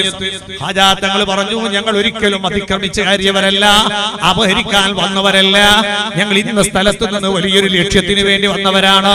പാറാവുകാര് ഞങ്ങൾ കയറി വരുമ്പോ ഇല്ല, ഗേറ്റ് തുറന്നിട്ടിരിക്കുകയാണ്, സ്വതന്ത്രമാണെന്ന് മനസ്സിലാക്കി ഒന്ന് വിശ്രമിക്കാൻ വേണ്ടി കയറിയിരുന്നതാ, ക്ഷീണം മാറ്റി പോയിക്കൊള്ളാം. രാജാവ് പറഞ്ഞു, പറ്റില്ല, ഇപ്പൊ തന്നെ ഇറങ്ങണോ? ഖാജാ തങ്ങൾ പറഞ്ഞു, ഒന്ന് അല്പം ക്ഷമിക്കൂ, ഞങ്ങൾ പോകാം. രാജാവിന് ശുണ്ടി പിടിച്ചപ്പോ അരയിൽ കിടക്കുന്ന വാള് ഒരു കയ്യിൽ പിടിച്ച് ഖാജാ തങ്ങളെ വെട്ടാനുള്ള ഒരുക്കത്തിലാണ്. ഇതങ്ങ് കണ്ടപ്പോ അജ്മീർ ഖാജാ തങ്ങൾ ഒന്നിങ്ങനെ പുഞ്ചിരിക്കുകയാണ്. ആ ഉയർത്തിപ്പിടിച്ച വാളിലേക്ക് നോക്കി പുഞ്ചിരിക്കുകയാണ്. ചില ഉയർത്തിയ വാളുകളൊക്കെ വലിയ നേട്ടമാണ്, ചില എറിഞ്ഞ കല്ലുകളൊക്കെ വലിയ നേട്ടമാണ്, ചില തെറികളും തെറി അഭിഷേകങ്ങളും ആക്ഷേപങ്ങളും ഒക്കെ ചിലർക്ക് വലിയ നേട്ടമാണ്. അങ്ങനെയുണ്ട്. പണ്ട് പി പി ഉസ്താദ്, മാറന്നൂർ ഉസ്താദ് ഒരു സ്ഥലത്ത് പ്രസംഗിച്ചിരുന്നു. പ്രസംഗിക്കുമ്പോ ഏറോട് ഇവിടെ സ്വന്തം നാട്ടിൽ കുറെ ആള് കൂക്കി വിളിയൽ എറിയൂല. അപ്പൊ മൂപ്പര് ചോദിച്ചു, അല്ല മക്കൾ, നിങ്ങളെ നാട്ടിൽ പെറ്റു വണ്ണം വെച്ച ഞാൻ എന്നെ എറിഞ്ഞിട്ട് നിങ്ങൾ എന്തിനാ നേതാവാക്കുന്നു ചോദിച്ചു. അപ്പോഴാ അവർക്ക് തോന്നി, ആ ഏറ് കിട്ടിയാലാ സാധാരണ നേതാവായത്. ഇപ്പൊ ചിലവല്ല നേതാവാക്കാൻ വേണ്ടി തീരുമാനിച്ച കുറച്ച് ഏറലും കൊള്ളി ചില ആളല്ല നേതാവാക്കാൻ തീരുമാനിച്ച നന്നായി ചീത്ത പറയാനുള്ള ഒരു കോമിനെ കൊടുക്കല, ഉള്ളതും ഇല്ലാത്തതും ഫിത്നയും ഫസാദും ഗീബത്തും നമീമത്തും പറയാം. അതിങ്ങനെ കേൾക്കുക, സഹിക്കുക. പക്ഷെ പാറന്നൂർ ഉസ്താദ് അന്ന് പറഞ്ഞു, നിങ്ങൾ എറിഞ്ഞോളി മക്കളെ, എറിഞ്ഞ കല്ലിന്റെ കഥലനുസരിച്ച് ഞങ്ങളുടെ സ്ഥാപനം ഉണ്ടാക്കും. അങ്ങനെ സുന്നത്യമായത്തിന്റെ സ്ഥാപനം കുറെ കേരളത്തിൽ വടർപ്പിച്ചത്. മഹാനായ സയ്യിദ് ഇബ്രാഹിം ഖലീൽ ബുഖാരി തങ്ങൾ അവിടുത്തെ ഒരു കാരണമില്ലാതെ അവിടെ ജോലി ചെയ്യുന്ന പള്ളിയിൽ നിന്ന് പിടിച്ച് പുറത്താക്കി. മൂപ്പര് പള്ളിന്റെ മൂലക്ക് ഇരുന്നിട്ട് ഇങ്ങനെ ചെറിയ ദിവസമായിട്ട് ഇങ്ങനെ പോക്കാൻ, മൂപ്പര് ഒരു പ്രത്യേകമായിരിക്കുന്ന ഒരു സാഹചര്യത്തിൽ ഒരു വിഭാഗത്തിന്റെ ഇംഗിതത്തിലുള്ളത് ഉള്ളിലാന്നും പറഞ്ഞിട്ട് മൂപ്പരെ പിടിച്ച് പുറത്താക്കി. മൂപ്പര് അവിടെ നിന്ന് ഇറങ്ങിപ്പോയി. അതുകൊണ്ട് ഇപ്പൊ എന്തായി, ലോകത്ത് സലാത്ത് നഗർ എന്ന് അറിയപ്പെടുന്ന നാടിന്റെ എന്തായി, ആയിരക്കണക്കിന് വിദ്യാർത്ഥികൾ, കോടിക്കണക്കിന് രൂപയുടെ ആസ്തികൾ വളരുകയാണ്. അല്ലാഹു എല്ലാ സ്ഥാപനങ്ങളും ഉസ്സത്തിലാക്കുമാറാകട്ടെ. അപ്പൊ ചില ആക്ഷേപങ്ങളും ചില അഭിപ്രായ വ്യത്യാസങ്ങളും ചില ഏറുകുത്തൊക്കെ ചിലതൊക്കെ ഹൈറൈറ്റ് വരും. നമ്മുടെ സ്ഥാപനത്തെ അല്ലാഹു തആല ഉത്തരോത്തരം വളർത്തുകയും ഉയർത്തുകയും ചെയ്യുമാറാകട്ടെ. ഏതായിരിക്കട്ടെ, ഖാജാ തങ്ങൾ ആ ഉയർത്തിപ്പിടിച്ച വാളിലേക്കൊന്നും ഇങ്ങനെ നോക്കി ചിരിച്ചു. രാജാവിനൊന്നും കൂടി ചുണ്ടി പിടിച്ചു. വെട്ടാനുള്ള ഒരുക്കം തുടങ്ങിയപ്പോ മഹാനായ ഖാജാ തങ്ങൾ എന്താ ചെയ്തെന്നറിയോ? സുബ്ഹാനല്ലാഹ്, ഊരിപ്പിടിച്ച വാളുമായി നിൽക്കുന്ന രാജാവിന്റെ മൂർത്താവ് മുതൽ പാദങ്കാല് വരെ ഒന്നിങ്ങനെ നോക്കി. ഒന്നാമത്തെ നോട്ടത്തിൽ ഇയാളൊന്ന് വിറങ്ങലിച്ചു. രണ്ടാമത് നോക്കി, രണ്ടാമതും വിറങ്ങലിക്കുന്നു. മൂന്നാമത്തെ നോട്ടത്തോടെ ഈ രാജാവ് ബോധം കെട്ട് വീഴുകയാ. രാജാവ് ബോധം കെട്ട് വീഴുകയാ. എന്റെ പ്രിയപ്പെട്ട ചെറുപ്പക്കാര് മനസ്സിലാക്കളോ, എന്റെ പ്രിയപ്പെട്ട കാരണവന്മാര് മനസ്സിലാക്കളോ, രാജാവ് ബോധം കെട്ട് വീഴുകയാ. ഈ അബോധാവസ്ഥയിൽ കിടക്കുമ്പോഴാണ് രാജാവിന് ഇതൊക്കെ ആരാണെന്ന് മനസ്സിലാകുന്നത്. സുബ്ഹാന ജല്ല ജലാലുഹു. അബോധാവസ്ഥയിൽ നിന്ന് ഞെട്ടിയെഴുന്നേറ്റ രാജാവ് ഖാജാ തങ്ങളുടെ മുന്നിൽ പൂച്ചയെ പോലെ വിറങ്ങലിച്ചു നിന്നിട്ട് പറയുന്നു, പ്രഭോ, ക്ഷമിക്കണം, നിങ്ങൾ ഇത്രയും വലിയ ആളാണെന്ന് എനിക്ക് ബോധ്യപ്പെട്ടില്ല. എന്റെ അബോധാവസ്ഥയിൽ എനിക്കത് ബോധ്യപ്പെട്ടു, അതുകൊണ്ട് എന്നോട് ക്ഷമിക്കണം. സമയത്ത് ഖാജാ തങ്ങൾ പറഞ്ഞു, രാജാവേ, എനിക്ക് ഈ തോട്ടം മുഴുവനും നിങ്ങൾ വേണമെങ്കിൽ എടുത്തോ എന്നാ പറയുന്നത്. ഖാജാ തങ്ങൾ പറഞ്ഞു, ഞാൻ വരുന്നത് മദീനയിൽ നിന്ന്, എന്നെ അയച്ചത് മുഹമ്മദ് നബിയാണ്. അതിവിടത്തേക്ക് അയച്ചത് ദുനിയാവുണ്ടാക്കാനല്ല, നിങ്ങളുടെ തോട്ടം കിട്ടാനല്ല. എന്നെ ഇങ്ങോട്ട് അയച്ചത് ലാ ഇലാഹ ഇല്ലല്ലാഹ് മുഹമ്മദുർ റസൂലുള്ളാഹ്, ആ പരിശുദ്ധമായ തൗഹീദിന്റെ കരിമ പ്രചരിപ്പിക്കാനാണ്. അതുകൊണ്ട് നിങ്ങളെ ഞാൻ ആ സത്യത്തിലേക്ക് ക്ഷണിക്കുന്നു എന്ന് പറഞ്ഞപ്പോ കാത്തു നിൽക്കാൻ നേരമില്ല, വിറച്ചുകൊണ്ട് അവിടെ നിന്ന് പ്രഖ്യാപിക്കുന്നു, അശ്ഹദു അല്ലാ ഇലാഹ ഇല്ലല്ലാഹ് വ അശ്ഹദു അന്ന മുഹമ്മദ റസൂലുള്ളാഹ്. രാജാവ് ആ സ്പോട്ടിൽ തന്നെ ഇസ്ലാമിലേക്ക് വന്നു. രാജാവ് വന്നപ്പോ ഒരൊറ്റ കാരണം കൊണ്ട് ഒരു ദിവസം 6 ലക്ഷം ആളുകളാണ് ഇസ്ലാമിലേക്ക് വന്നത്. സുബ്ഹാന ജല്ല ജലാലുഹു. അത്രയും വലിയ പ്രബോധന മേഖലയിൽ ത്യാഗം സഹിച്ച മഹാനാണ് ആര്? സുൽത്താനുൽ ഹിന്ദ് ഖാജാ മുഈനുദ്ദീൻ ചിശ്തി അജ്മീരി ഖദ്ദസല്ലാഹു സിർറഹുൽ അസീസ്. അല്ലാഹു അവിടുത്തെ ദർജ ഉയർത്തണേ റഹ്മാനേ. അവിടുത്തെ മദദ് ഞങ്ങൾക്ക് നീ നൽകണേ അല്ലാഹ്. അവിടുത്തെ തർബിയത്ത് ഞങ്ങൾക്ക് തരണേ അല്ലാഹ്. അവിടുത്തെ ഹഖ് കൊണ്ട് ഞങ്ങൾക്ക് ആവശ്യമായതെല്ലാം നീ കീഴ്പ്പെടുത്തി തരണേ അല്ലാഹ്. നിങ്ങൾ ആലോചിക്കണം, ആ അജ്മീർ ഖാജാ തങ്ങളെ ഓർക്കുന്ന സദസ്സും കൂടിയാണ്, അവിടുത്തെ ആണ്ടിന്റെ മാസവും കൂടിയാണ്. അല്ലാഹു അവിടുത്തെ ദർജ ഉയർത്തി കൊടുക്കുമാറാകട്ടെ. ഖാജാ തങ്ങൾ ചില്ലറ മനുഷ്യനല്ല. ഇന്ത്യ രാജ്യം ഭരിക്കുന്ന ഭരണകൂടത്തിനറിയാം ഈ രാജ്യത്ത് ഒരാൾക്ക് അധികാരം നിലനിർത്തി കൊണ്ടുപോകാൻ സാധിക്കണമെങ്കിൽ അജ്മീർ ഖാജാന്റെ പൊരുത്തല്ലാണ്ട് സാധിക്കൂല. അതുകൊണ്ടാ ഇന്ത്യ രാജ്യത്തുള്ള മുഴുവൻ ഭരണാധികാരികളും ഖാജാ തങ്ങളുടെ കാൽപ്പാട് സന്ദർശിച്ചവരാണ്. ഇന്ത്യൻ പ്രധാനമന്ത്രി ശ്രീമതി ഇന്ദിരാഗാന്ധി അജ്മീർ ഖാജാ തങ്ങളുടെ സാന്നിധ്യത്തിൽ ചെന്നിട്ട് അവിടുത്തെ മുറ്റ അടിച്ചു വാരി കൊടുത്ത ആളാണ് ആര്? സാക്ഷാൽ ഇന്ദിരാഗാന്ധി. രാജീവ് ഗാന്ധി പോയിട്ടുണ്ട്. കഴിഞ്ഞ പ്രധാനമന്ത്രിമാരുടെ കൂട്ടത്തിൽ പ്രഗത്ഭനായ ശ്രീ അടൽ ബിഹാരി വാജ്പേയി അജ്മീറിൽ ഉറൂസ് നടക്കുന്ന സമയത്ത് വിദേശ രാജ്യത്തായപ്പോൾ പകരം ഒരു മന്ത്രിയെ അയച്ചു അജ്മീർ ഖാജാ തങ്ങളുടെ ദർഗയിൽ പട്ടുപിരിച്ചിട്ടാണ് കടപ്പാട് തീർത്തിരിക്കുന്നത്. സാക്ഷാൽ നരേന്ദ്രമോദി ഖാജാ തങ്ങളുടെ ദർഗയിലേക്ക് പ്രതിനിധി അയച്ചുകൊണ്ട് ആദരവും ബഹുമാനവും പ്രകടിപ്പിച്ചിട്ടുണ്ട്. എല്ലാവരും അല്ലാത്തവർക്ക് നിലനിൽപ്പില്ല എന്നുള്ള എല്ലാവർക്കും അറിയാം. ഇന്ത്യയുടെ സുൽത്താൻ എന്നാണ് മഹാൻ അറിയപ്പെടുന്നത്. ആ ഖാജാ തങ്ങൾ അവിടുത്തെ മദദ് അല്ലാഹു നമുക്ക് ഓശാരം ചെയ്തു തരട്ടെ. അവിടുത്തെ തർബിയത്ത് അല്ലാഹു നമുക്ക് ഓശാരം ചെയ്തു തരട്ടെ. അവിടുത്തെ എല്ലാ സഹായവും അല്ലാഹു നമുക്ക് ദീനിലും ദുനിയാവിലും ആഖിറത്തിലും നൽകി അനുഗ്രഹിക്കുമാറാകട്ടെ. അവരൊക്കെ ഈമാനിന്റെ വില കൊടുത്തവരാണ്. വിജയികളായ ആളുകളുടെ ഒന്നാമത്തെ ലക്ഷണം ഈമാനിന്റെ പക്ഷത്തിൽ. അതുകൊണ്ട് എന്റെ പ്രിയപ്പെട്ട ചെറുപ്പക്കാരോട് എനിക്ക് പറയാനുള്ളത്, നമ്മുടെ ഒരു പാരമ്പര്യ വിശ്വാസമുണ്ട്, അത് കളഞ്ഞു കുളിക്കാൻ ആരും ശ്രമിക്കരുത്. അതിനെ എതിർക്കുന്നവരെ നമ്മൾ വളരെ ഗൗരവത്തോടുകൂടെ കാണണം. അത്തരക്കാരോട് തരത്തിലുള്ള സ്നേഹവും പ്രകടിപ്പിച്ചുകൊണ്ട് നമ്മുടെ ഈമാൻ വഞ്ചിക്കപ്പെട്ടു പോകുന്ന ഒരു ദുരവസ്ഥ ഉണ്ടാകാൻ പാടില്ല. നമ്മുടെ മക്കളൊക്കെ അത്തരം പിഴച്ചതിലേക്ക് പെട്ടുപോകുന്നതിനെ തൊട്ട് നമ്മൾ സൂക്ഷിക്കുകയും ചെയ്യണം. അല്ലാഹു തആല നമ്മെ കാത്തുരക്ഷിക്കട്ടെ. അതിനുവേണ്ടി ആ സുന്നത്തി ജമാഅത്തിന്റെ ആലിമീങ്ങളൊക്കെ ഈ പരക്കം പായുന്നത്. നിങ്ങളൊക്കെ വിചാരിക്കും കേരളത്തിൽ കുറെ സംഘടനയുണ്ട്, SYS, SSF എന്നൊക്കെ പറഞ്ഞ് ഇതൊന്നും അടിക്കാനുണ്ടാക്കിയൊന്നല്ല. കേരളത്തിൽ EKAP എന്നൊക്കെ പറയുന്ന വിഭാഗീയത ഉണ്ടാകാൻ തുടങ്ങിയിട്ട് 10-30 കൊല്ലമേ ആയിട്ടുള്ളൂ. SSF 45 കൊല്ലത്തിന് മേലെയായി, SYS 65 കൊല്ലത്തിന് മേലെയായി, സമസ്ത കേരള ജംഇയ്യത്തുൽ ഉലമ ഏകദേശം 100 കൊല്ലത്തിന്റെ അടുത്തേക്ക് എത്തുകയാണ്. ഇതൊക്കെ അതിന് മുമ്പേ ഉണ്ടാക്കി. എന്തിനുണ്ടാക്കിയതാണ്? അല്ലാഹുവിന്റെ ദീനാകുന്ന സുന്നത്ത് ജമാഅത്തിന്റെ പാരമ്പര്യത്തെ കാത്തു സൂക്ഷിക്കാനാണ്. നമ്മുടെ മക്കളെയൊക്കെ ആ പാരമ്പര്യ വിശ്വാസത്തിൽ നമ്മൾ നന്നായി ഒതുക്കി നിർത്തണം. അതിനെ തട്ടിപ്പറിച്ചു കൊണ്ടുപോകുന്നവർക്ക് നമ്മൾ സൂക്ഷിക്കണം. അല്ലാതിരുന്ന എന്താണെന്നറിയോ, നമ്മളൊക്കെ ഉമ്മയും ബാപ്പയും മരിച്ചപ്പോ കബറിങ്ങ പോയിട്ട് യാസീൻ ഓതിയിട്ടുണ്ട് അല്ലേ? ആ ഉമ്മയും ബാപ്പയും മരിച്ച ദിവസത്തെ യാസീൻ ഓതി ഉസ്താദിനെ കൊണ്ട് ദ്വാരിപ്പിച്ചിട്ടുണ്ട്. നമ്മളെ മക്കൾ ആ പരമ്പരയിൽ നിന്ന് തെറിച്ചു പോയാല് നമ്മളൊരു ചത്ത പട്ടിനെ കൊണ്ടുപോയി കുഴിച്ചിട്ട മാതിരി കുഴിച്ചിട്ടുണ്ട് പോലും, പിന്നെ അമ്പാകം തിരിഞ്ഞു നോക്കാൻ ആളുണ്ടാവില്ല. ഞാനിന്ന് എന്റെ പള്ളിയിൽ ജുമാക്ക് കൂടിയപ്പോ ഒരു ചെറുപ്പക്കാരൻ എല്ലാരും റബ്ബനാത്തിനാന്നൊക്കെ പറഞ്ഞ കൈ ഇങ്ങനെ ഉയർത്തിപ്പിടിച്ചിട്ടുണ്ട്. ഒരുത്തനുണ്ട് ഇങ്ങനെ മുറമടക്കിയ മാതിരി കൈ താത്തി വെച്ചിട്ട്. അപ്പൊ എനിക്ക് അവരെ കണ്ടപ്പോ ഒരു സംശയം എന്തായി, ഞാൻ പിന്നെ ചോദിച്ചു മോൻ ആള് വഹാബിയായിരിക്കുന്നു. ഒറ്റ ദിവസം കൊണ്ട് വഹാബി ആവുമ്പോ അതുവരെ പഠിച്ചവരോട് ചോദിക്കുമ്പോ പൊന്തിച്ച കൈ ഇപ്പൊ നോക്കുമ്പോ മുറങ്ങും പിടിച്ചാൽ മാതിരി ഇങ്ങനെയാ. മൂപ്പർക്ക് പൊന്തുന്നില്ല, നാണക്കേട്. നബി സല്ലല്ലാഹു അലൈഹി വസല്ലമ തങ്ങൾ അല്ലാഹുവിനോട് ചോദിക്കുമ്പോൾ കൈ ഉയർത്തി ഉയർത്തി ഉയർത്തി ചോദിക്കുന്ന വിഷയത്തിന്റെ ഗൗരവം എത്ര കടുപ്പുണ്ട് അതനുസരിച്ച് ചിലപ്പോ കക്ഷത്തിന്റെ വെളുപ്പ് പോലും കാണുന്ന രീതിയിൽ ഉയർത്തപ്പെടുത്താറുണ്ട്. നമ്മളിത് നിസ്കാരിച്ച പള്ളിയിൽ ദ്വാരക്കാൻ വേണ്ടി കുത്തിരി, എന്നിട്ട് ഇമാം ഇങ്ങനെ റബ്ബനാ ആതിനാ ഫിദ്ദുനിയ എന്ന് പറയുമ്പോൾ നമ്മൾ ഇങ്ങനെ ഏതോ ഒരു ഗുഡ്സ് വണ്ടി പോലെ ആമേ ആമേ ആമേ ആ പറച്ചിൽ കണ്ടാൽ തന്നെ പഠിച്ചു തരാൻ വിചാരിച്ചും കൊടുത്തിട്ട് തരൂല. ഇത് ചോദിക്കുന്നത് അള്ളാഹുവിനോടാണെന്ന ബഹുമാനത്തോടെ ഉയർത്തിപ്പിടിച്ചു. നിങ്ങളൊരു പോലീസ് സ്റ്റേഷനിൽ പോയാൽ SIന്റെ മുമ്പിൽ ഇരിക്കുമെന്ന് പറഞ്ഞാൽ നിങ്ങൾ ഇരിക്കുക? ഇല്ല, പൂച്ചന്റെ മാതിരി. ഇല്ല സാർ 10,000 സാർ. ആരാ? നമ്മളെ നികുതിന് ശമ്പളം പറ്റിയിട്ട് പണിയെടുക്കുന്ന മനുഷ്യൻ, അയാളെ മുമ്പിലെ നമ്മൾ പൂച്ച. ഒരു മന്ത്രിയോ നമ്മളെ നികുതിന് അലവൻസ് വാങ്ങിയിട്ട് ജീവിക്കുന്ന ആളെ നമുക്കെന്താ ബഹുമാനം അല്ലേ? ഇവരെ എല്ലാത്തിന്റെയും അധിപനായ അള്ളാഹിനോട് ചോദിക്കുമ്പോ നമുക്ക് ആ ബഹുമാനം എവിടെയാ പോയത്? എല്ലാറ്റിന്റെയും അധികാരിയും അധിപനുമായ റബ്ബുൽ ഇസ്സത്ത് അവരോട് ചോദിക്കുമ്പോ നമ്മുടെ ഈ ഗൗരവവും താഴ്മയും വിനയൊക്കെ എവിടാ പോയത്? നമ്മൾ വിഷയത്തെ വേണ്ടത്ര ഗൗരവിച്ചിട്ടില്ല എന്നതിന്റെ കാരണം.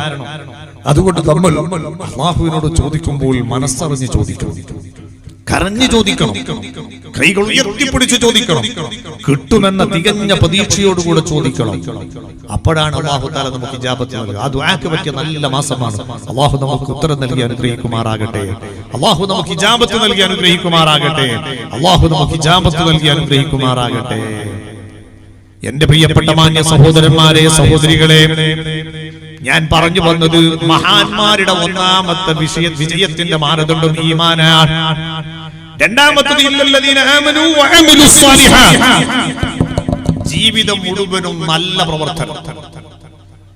ഒരാളെയും വേണ്ടാത്തരം പറയാതെ, ഫിത്ന പറയാതെ, ഫസാദ് പറയാതെ, ഗീബത്ത് പറയാതെ, നമീമത്ത് പറയാതെ, കുറ്റം പറയാതെ, ഖുർആൻ ഓതി, ദിക്റ് ചൊല്ലി, സ്വലാത്ത് ചൊല്ലി, നല്ലതിനു വേണ്ടിയിട്ട് ഇങ്ങനെ നാവിലിങ്ങനെ ആക്കില്ലേ. മനസ്സിൽ ഒരാളോടും പ്രതികാര ബുദ്ധിയല്ല, അല്ലാഹ് എന്നുള്ള ഓർമ്മ മാത്രം. ആ അല്ലാഹ് എന്നുള്ള ഓർമ്മ കൊണ്ട് തലേ കയറിയിട്ട് ചില മഹാന്മാരൊക്കെ പറഞ്ഞെന്താണെന്നറിയോ? ഇബ്നു അറബി റഹ്മത്തുള്ളാഹി അലൈഹി പാടി കാണാം, വലൗ ഖാതറത് ലീ സിവാകി ഇറാദതു അലാ ഖാതിരി യൗമൽ ഹകംതു ബിരിദ്ദതി. എന്റെ മനസ്സിലെങ്ങാനും ഒരു സെക്കൻഡ് അല്ലാഹ് എന്നുള്ള ഓർമ്മയല്ലാത്ത മറ്റു വല്ലതും കടന്നു വന്നാൽ ഞാൻ എന്നെ പറ്റി വിധി എഴുതുന്നു, ഞാൻ ഇസ്ലാമിൽ നിന്ന് പുറത്താണെന്ന് മഹാനായ മുഹീദ്ദീൻ ഇബ്നു അറബി റളിയല്ലാഹു അൻഹു. മുഹീദ്ദീൻ ഇബ്നു അറബി റളിയല്ലാഹു അൻഹു പറയുന്നത്, എന്റെ മനസ്സിലെങ്ങാനും ഒരു സെക്കൻഡ് അല്ലാഹ് എന്നല്ലാത്ത മറ്റു വല്ല ഓർമ്മയും വന്നാൽ ഞാൻ ഇസ്ലാം എന്ന് പുറത്താണ്. നമ്മൾ ഒരു നേരെങ്കിലും അല്ലാഹ് വിചാരിച്ചു കിട്ടിയെങ്കിൽ അമ്പേജാറില്ല നമ്മളുള്ളത്. നമ്മുടെ ഖൽബ് ഹറാമ് ചിന്തിക്കാനുള്ളതല്ല, മറ്റൊരാളോട് പ്രതികാര ബുദ്ധി വെച്ച് നടത്താനുള്ളതല്ല, കിബ്റും ഹസദും ഫഖറും റിയാഉം വെച്ച് നടക്കാനുള്ളതല്ല.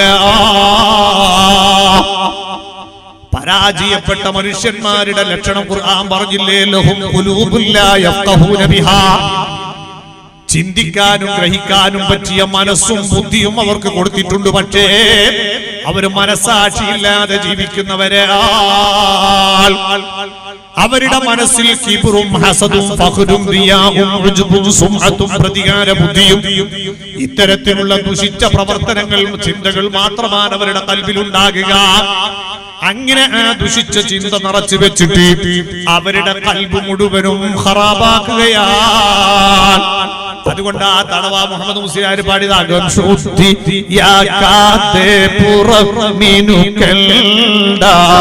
കക്കൂസിനുള്ളൊരു വിധി നീയെടുക്കണ്ട.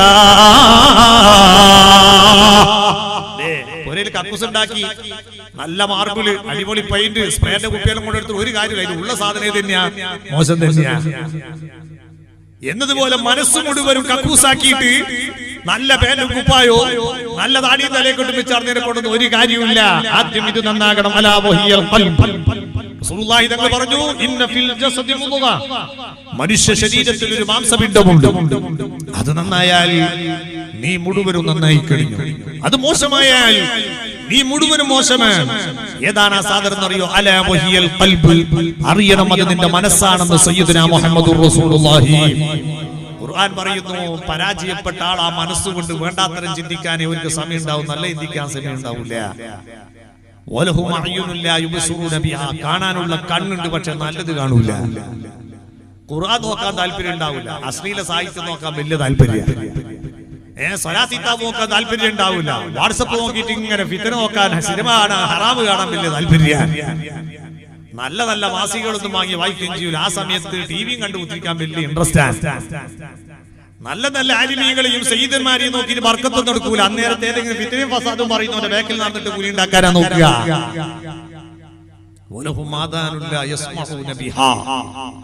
കേൾക്കാനുള്ള കാത് കൊടുത്തുണ്ട്, പക്ഷേ നല്ലത് കേൾക്കാൻ അവർ തയ്യാറാവില്ല. നിങ്ങൾ ആലോചിച്ച് നോക്കി, ഞാനിപ്പോ ഈ പറയുന്ന പ്രസംഗോ ഏതെങ്കിലും ഒരു ഗ്രൂപ്പ് പ്രസംഗോ ഒരു തെറി പ്രസംഗോ കായപ്പെട്ടിവിടെ എത്ര ജനങ്ങളെ കൈ മുട്ടിയിട്ട് ഇങ്ങനെ നടക്കൂലേ? ഭയങ്കര ഇൻട്രസ്റ്റാ. അതൊന്നും പറയരുത് എന്ന് പറയുമ്പോൾ കേൾക്കാൻ നമുക്ക് റായത്തുണ്ടാവില്ല. അതുകൊണ്ടല്ലേ ഇന്നത്തെ കാലത്ത് ബാലിന്റെ കഥ എന്താ? വലിയ വലിയ മഹാന്മാരായ ആലിമ്യങ്ങളൊക്കെ വന്ന ഒട്ടാകെ 10-50 ആളുണ്ടാവും. പണ്ടങ്ങനെയല്ല. പണ്ടൊരു വലിയ മഹാനായ പണ്ഡിതം വരുന്ന ഒരു സയ്യിദ് വരുന്ന ഏറ്റവും കൂടുതൽ ആളുകൂടെ അന്നേരം. ഇപ്പൊ ആളുകൂടെ എങ്ങനെയാ? എന്നെ പോലത്തെ ലോക്കൽ പ്രസംഗന്മാരുണ്ടാവും. 2 സിനിമാ പാട്ടും കൂടെ പാടിയാ പിന്നെ സുബ്ഹാനല്ലാഹ് ഒഴുകി വരുന്ന 10,000 പിന്നെ ഒഴുകി വരുന്ന 10,000 എന്നിട്ട് അയാളെ വാദം കേട്ടു പോകുമ്പോ ഞമ്മക്കെന്താ പണി? പഴയ കാലത്ത് മഹാന്മാരുടെ വാദം കേട്ടു പോകുമ്പോ ഗൗസുൽ ആലമൊക്കെ വാദം പറഞ്ഞ സദസ്സിന്ന് വാദം കേട്ടു പോകുന്ന ആളുകളെ കണ്ടാ ചോദിക്കല്ല ഇന്ന് എത്ര ആള് മരിച്ചെന്നാ ചോദിക്കുന്നത്. ഗൗസുൽ ആലമിന്റെ വാദം കേട്ടിട്ട് ഇന്ന് എത്ര ആള് മരിച്ചു, എത്ര ആള് ബോധം കിട്ടു വീണു. ഇപ്പോഴോ ഇന്നേതാടാ പുതിയ പാട്ട് കിട്ടിയത്, എങ്ങനെ രസമുണ്ടോ? ഞാനൊരു മംഗലാപുരം ഭാഗത്ത് വാദം കഴിഞ്ഞിട്ട് ഇങ്ങനെ ബേക്കലെടുത്തിട്ടുണ്ട്. അപ്പൊ കുറെ ചെറുപ്പക്കാരൊക്കെ ഇങ്ങനെ ചെറിയ മാരുതിക്കാർ ഒട്ടാകെ 4 ആളെങ്കിലും പോയി ഇതൊക്കെ ബാക്ക് കന്നുകൂട്ടിയ മാതിരി 6-7 ഒറ്റ വണ്ടിയിലും തലയെല്ലാം പുറത്തോട്ട് ഇങ്ങനെ പോകുന്നുണ്ട്. അപ്പൊ ഞാൻ കരുതി എന്തോ ബോളുകളിയൊക്കെ കഴിഞ്ഞിട്ട് പോവാം. നല്ല സിനിമാ പാട്ടൊക്കെ അടിച്ചിങ്ങനെ പാടും. കുറച്ചും കൂട്ടത്തിപ്പോ 2 വളർമാരൊക്കെ ഉണ്ട്. ബ്ലോക്കിലാണ് നോക്കിയപ്പോ ചോദിച്ചു എന്താ ബസ് എന്ന് ചോദിച്ചു. അല്ല അതൊരു ഉസ്താദിന്റെ ബാഗുണ്ട്. ആ ബാഗ് ആള് പേര് ഞാൻ പറയുന്നില്ല, ഇപ്പൊ ഫിത്നയായി പോണ്ട. ഉസ്താദിന്റെ ബാഗുണ്ട്. അപ്പൊ ഈ ഉസ്താദിന്റെ ബാഗും കേട്ട് പോകുന്ന ആള് സിനിമാ പാട്ടും പാടിയിട്ടാ പോകുന്നത്. അപ്പൊ സംഭവം നോക്കുമ്പോ എന്താ, അതിന് സനദില്ലാണ്ടായി പോണ്ടാന്ന് വിചാരിച്ചിട്ട് ഉസ്താദ് പാടിക്കൊടുത്ത സനദും ഇജാസത്തും വാങ്ങിയിട്ട് ആര് പാട്ട് പാടുന്നത്? അക്കൂട്ടത്തിൽപ്പെട്ട ഒരാള് ഞങ്ങളുടെ നാട്ടിനടുത്ത് പാനൂരിൽ പ്രസംഗിക്കാൻ വേണ്ടി. അങ്ങനെ ഇയാൾ പ്രസംഗിച്ചുകൊണ്ടിരിക്കുമ്പോ ഏതോ ഒരു സിനിമാ പാട്ട് പാടി. ഒരു 5-10 പെണ്ണുങ്ങൾ അങ്ങനത്തെ എണീറ്റു. വളണ്ടിയേഴ്സ്മാർ ചില ബന്ധങ്ങൾ പോകുന്നു. അവൻ പെണ്ണുങ്ങൾ കൊടുത്ത മറുപടി, മോനെ നമ്മളൊന്നും ജീവിതത്തിൽ ഇതുവരെ സിനിമ കണ്ടിട്ടില്ല, സിനിമ പാട്ട് കേട്ടിട്ടില്ല. ഉസ്താദ് ഇത്ര ചൊങ്ങിപ്പാണ്ടെങ്കിൽ കേൾക്കാണ്ടും കാണാനും പാടാൻ കഴിയില്ല. അതുകൊണ്ട് നമുക്ക് അന്നേരത്ത് പോരെ പോയ സുഖമല്ലാന്ന് പറയും തോലെ എണീച്ച. ഈ 6 വളണ്ടർമാരും ബാല് കഴിയുന്നവരെ നെഞ്ഞിന് കുത്തിവിട്ടിയ മാതിരി സ്തംഭിച്ച് നിർത്താവില്ല. അവർക്ക് വേറൊന്നും ഓർമ്മല്ല. ഇന്ന് പറയുന്ന ആളുടെ വലുപ്പവും ആലിമീങ്ങളുടെയും നിലവാരവും സയ്യിദന്മാരുടെ കഥ ഇതൊന്നല്ല പ്രശ്നം. എന്തൊക്കെയോ ഒരു ഹാവുലായി. അങ്ങനെ ഒരു കോലത്തിലേക്ക് പോവാണ്. അല്ലാഹു നമ്മെ കാത്തുരക്ഷിക്കട്ടെ. അല്ലാഹു നമ്മുടെ ഇൽമൊക്കെ നാഫിയാക്കി തരുമാറാകട്ടെ. അറിവ് അല്ലാഹു നാഫിയാക്കി തരട്ടെ. എന്റെ പ്രിയപ്പെട്ട മാന്യ സഹോദരന്മാരെ, സുഹൃത്തുക്കളെ, നല്ലത് പറയാൻ പറ്റിയ നാവുണ്ട്, നല്ലത് പറയൂല. നല്ലത് കേൾക്കാനുള്ള കാതുണ്ട്, നല്ലത് കേൾക്കൂല. നല്ലത് കാണാനുള്ള കണ്ണുണ്ട്, നല്ലത് കാണൂല. നല്ലത് ചിന്തിക്കാനുള്ള മനസ്സുണ്ട്, നല്ലത് ചിന്തിക്കൂല. ചില സാധുക്കളുടെ ഓലൊക്കെ അപകടത്തിന്റെ കടുപ്പങ്ങൾ ആലോചിച്ച് നോക്കി. 5 വക്ത് നിക്കാരത്തിനും പള്ളിയിൽ അവര് സഫിലുണ്ടാവും. ഇമാമിന്റെ വലത്ത് ഭാഗത്ത് 30 നിക്കാരവും കഴിഞ്ഞ് സുന്നത്ത് നിക്കാരവും കഴിഞ്ഞ് 5 നേരത്തെ നിക്കാരവും കഴിഞ്ഞ് അജാദ് റാത്തീബും ചൊല്ലിട്ടാ പള്ളിന്ന് പുറത്തിറങ്ങുക. പക്ഷെ വരുന്ന വെയ്ത്ത് പുറത്തെ പള്ളിയിലവിടെ കുത്തിരുന്നിട്ട് അവിടെ ഇടാ മൊയിലാർ പോയിനെ, അയാൾ നാട്ടിൽ പോയിന്. ഈ കാക്കാക്ക് വേറെ പണിയൊന്നുമില്ല, ശമ്പളം വാങ്ങാൻ നാട്ടിൽ പോയി ഇതന്നെ പണിയുള്ളൂ. ഒരു സ്ഥലക്കാരൻ മുഴുവനും പള്ളിയിൽ ഇമാമിന് കൊടുത്ത് പിറ്റേന്ന് മുക്കരിച്ചിട്ട് വരുമ്പോൾ മുക്കരിക്കല്ല. അവനിടെ പോയിന് പള്ളിക്കാട്ടെന്ന് വെച്ചും പള്ളിയിലുണ്ടല്ലോ, അവനിടെ പോയിന് ഒരു നാട്ടിൽ പോയിന്. ഇവൻ അതിനാകിടെ വന്നിട്ട് ചോറ് നിന്ന് അന്നത്തെ ഭാഗത്ത് ചോദിച്ചു മുക്രിക്കാക്കും കൊടുത്തു. 2 ദിവസം കഴിഞ്ഞപ്പോ പിന്നെ ദേശം ദേശം കമ്മിറ്റിക്കാരോട് ഇവനെല്ലാം എന്തിനാ ഈ പ്രസിഡന്റ് സെക്രട്ടറി പോലെ ഒലക്കത്തോന്ന് ചോദിച്ചിട്ട് ഓന്റെ പേരടി കയറി. 3ാമത്തെ നിൽക്കാരോ നോമ്പൽ ഓൽക്കും കൊടുത്തു. ഇതല്ലേ നമ്മളെ പണി? ഓരോ ദിവസവും ഇബാദത്ത് കഴിയുമ്പോഴൊക്കെ ചെയ്യുക. എന്നിട്ട് അതങ്ങനെ തന്നെ ആരെയും ഫിത്നയും ഫസാദും കൊടുത്തിട്ട് ആർക്ക് കൊടുക്കുക? മറ്റുള്ളവർക്ക് കൊടുക്കുക. അല്ലാഹു തആല നമ്മെ കാത്തുരക്ഷിക്കട്ടെ. അല്ലാഹു നമ്മെ കാത്തുരക്ഷിക്കട്ടെ. എത്ര വലിയ ഹതഭാഗ്യന്മാരാണ് അവരൊക്കെ.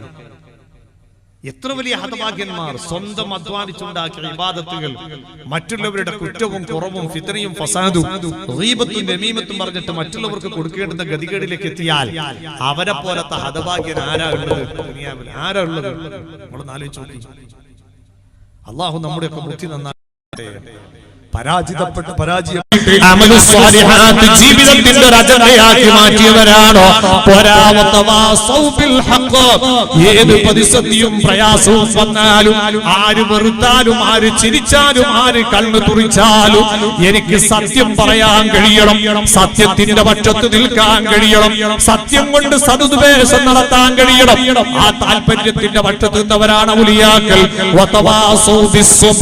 ചീത്ത പറയുമ്പോ കൂക്കി വിളിക്കുമ്പോ, ആട്ടിപ്പുറത്താക്കുമ്പോ, എറിഞ്ഞോടിക്കുമ്പോൾ, അതേ വേദനിപ്പിക്കുമ്പോ പ്രതികാര ബുദ്ധി കാണിക്കാതെ അവരിൽ ഒരാളെങ്കിലും നന്നായി കിട്ടിയെങ്കിൽ അൽഹംദുലില്ലാഹ് എന്ന മനസ്സോടെ ക്ഷമിച്ചു നിന്നുകൊണ്ട് സത്യത്തിനു വേണ്ടി സമുപദേശം നടത്തുകയും ക്ഷമ കൊണ്ട് സതുപദേശം ചെയ്യുകയും ചെയ്യുന്ന സ്വഭാവം, ഈ 4 സ്വഭാവമുള്ളവരാണ് വിജയികൾ കേട്ടോ. ഈ 4 സ്വഭാവമുള്ളവരാണ് വിജയിച്ചവർ, അതുള്ളവരാണ് ഔലിയാക്കൾ.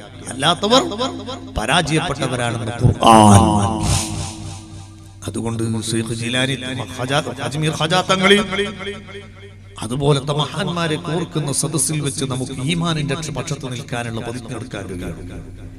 ജീവിതത്തിൽ നല്ല അമലുകളെ കൊണ്ട് ധന്യമാക്കാൻ പ്രതിജ്ഞ എടുക്കാൻ കഴിയണം. എന്ത് ബുദ്ധിമുട്ട് സഹിക്കേണ്ടി വന്നാലും സത്യത്തിന്റെ പക്ഷത്ത് നിൽക്കാനും സത്യം കൊണ്ട് സതുപദേശം നടത്താനും നമുക്ക് സാധിക്കണം. അല്ലാഹു നമുക്കതിന് തൗഫീഖ് നൽകുമാറാകട്ടെ. ഞാൻ നീട്ടിപ്രസംഗിക്കുന്നില്ല, ഞാൻ നിർത്തുകയാണ്. ഒറ്റ കാര്യം ഓർമ്മപ്പെടുത്തി എന്റെ പ്രസംഗം നിർത്തുന്നു. നമുക്ക് ദുആ ചെയ്ത് പിരിയാം. തലമറക്കാൻ കയ്യിലുള്ളവരൊക്കെ ഉള്ളതുകൊണ്ട് തലമറക്കുക. എല്ലാവരും നേരെയിരുന്ന് നല്ല മനസ്സോടെ ശ്രദ്ധിക്കണമെന്ന് ഓർമ്മപ്പെടുത്തുന്നു. അല്ലാഹു നമ്മുടെ സദസ്സ് കബൂലാക്കുമാറാകട്ടെ.